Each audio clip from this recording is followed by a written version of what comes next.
माह रजबुल मुरज्जब, अल्लाह पाक इस महीने की बरकतें नसीब फरमाए। अब 15 रजबुल मुरज्जब, चूंकि इमाम जाफर सादिक रजी अल्लाह ताला अन्हो का यौम उर्स है, इस दिन आपके लिए इसाले सवाब का एहतमाम किया जाता है। तो इमाम जाफर सादिक रजी अल्लाह ताला अन्हो का अता फरमाया हुआ एक खास अमल, एक खास दुआ, एक खास वजीफा मैं अर्ज करता हूँ।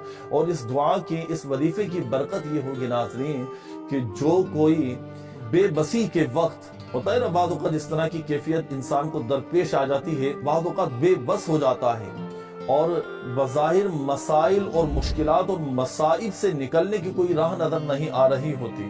जब आपको लगे कि रास्ते बंद हो चुके हैं, दरवाजे बंद हो चुके हैं, मायूस हो चुके हैं, लेकिन आपने दिल बर्दाश्त नहीं होना, इस पर अमल करना है। सुनिए, इमाम जाफर सादिक रज़ी अल्लाह ताला अन्हु फरमाते हैं कि जो शख्स बेबसी के वक्त 5 मरतबा या रब्बना कहे, या रब्बना, या रब्बना, या रब्बना, या रब्बना, या रब्बना, 5 मरतबा कहे, अल्लाह को पुकारे, अल्लाह को याद करे, तो वो जिस चीज का खौफ रखता है ना, अल्लाह तबारक व तआला उसे उस चीज से अमान देगा, और जो चीज वो चाहता है अल्लाह तबारक व तआला उसे अता फरमाएगा।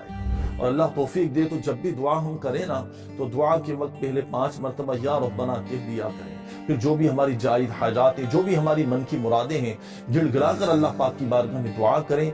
दुआ भी कबूल होगी और जो खौफ है वो भी जाता रहेगा, और इंशाअल्लाहुल करीम हम जो चाहेंगे अल्लाह पाक अपनी रहमत से वो हमें अता फरमाएगा।